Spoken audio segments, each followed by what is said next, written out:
দিল্লি এয়ারপোর্টে আছে। জি, আমি গেলে সালাতের সময় থাকলে পড়ি, কারণ পড়ার প্রয়োজন। যদি মানুষ কেউ এমনিতে নামাজ পড়ে না মুসলমানরা, আর বাইরে থাকলেও তো এয়ারপোর্টে গেলে তো মনে করে যে এই তো সম্মান চলে যাবে, মানুষ তো বুঝে নেবে যে আমি মুসলমান। বুঝতে দিতে চায় না মুসলমান আজকাল অধিকাংশ, যারাও মুসলমান। কথা বোঝা গেছে? নামাজই হইলেও নামাজ কাজা করবে, তারপরে এয়ারপোর্টে বুঝতে দিবে না যে বুঝুক যে আমি মুসলমান।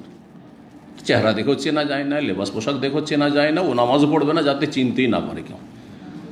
হ্যাঁ, সব জায়গায় সেট হয়ে যেতে পারে গোল আলুর মতো।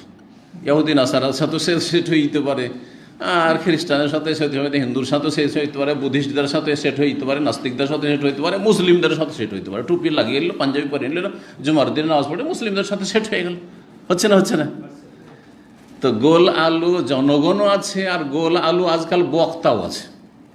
ভালো করে শুনবেন, গোল আলু বক্তা কারা? যারা তবলিগ জামাতে সেট হয়ে যায়, জামাত ইসলামের সাথেও সেট হয়ে যায়, চরমনাইয়ের সাথে সেট হয়ে যায়, জলপুরির সাথেও সেট হয়ে যাবে, ওর আহলে হাদিসের সাথে সেট হয়ে যাবে। যখন যেখানে আসে কিছু বেকুব লোক আছে আহলে হাদিসদের, ওরা মনে আমাদেরই লোক হয়তো।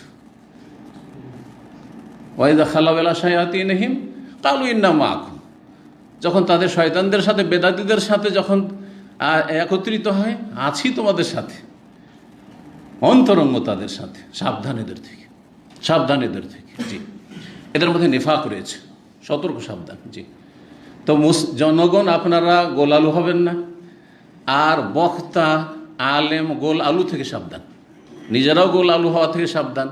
আর যেসব বক্তারা গোল আলু মার্খা, ওদের মতো হবেন না। আল্লাহ হেফাজত করুন।